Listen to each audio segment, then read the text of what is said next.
Hello, welcome to the countryside of Australia. This is your happy gardener, Merlinda Kasapaw. Now, I'm gonna harvest my radish pods.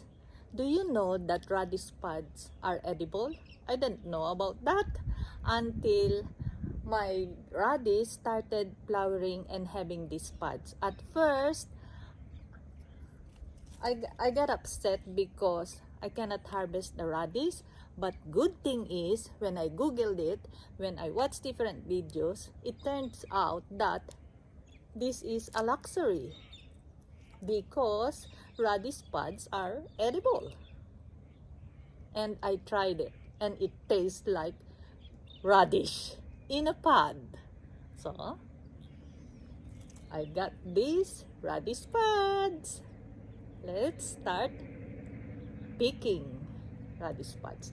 It's easy to pick radish pods because you just snap it, or you can eat it right next to your radish.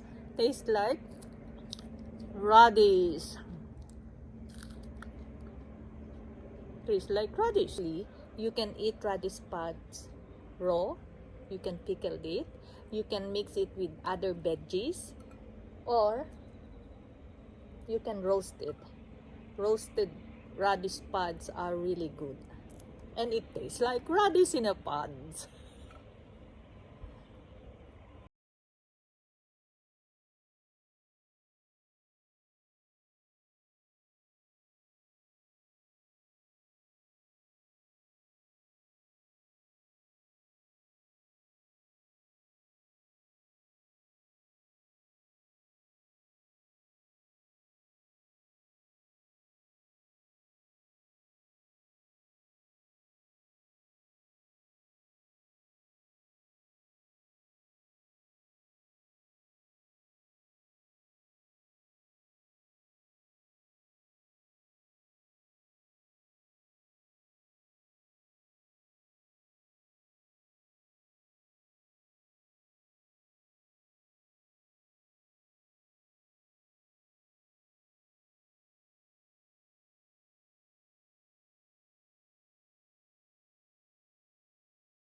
Enough for me now. So, thank you very much for being with me in this episode. Please don't forget to like, leave a comment, subscribe if you're new to my channel, and ring the notification bell so you get updated of what's happening here in the countryside of Australia. This is your happy gardener, Merlinda Kasapaw. Thank you very much. Have a good day. See ya.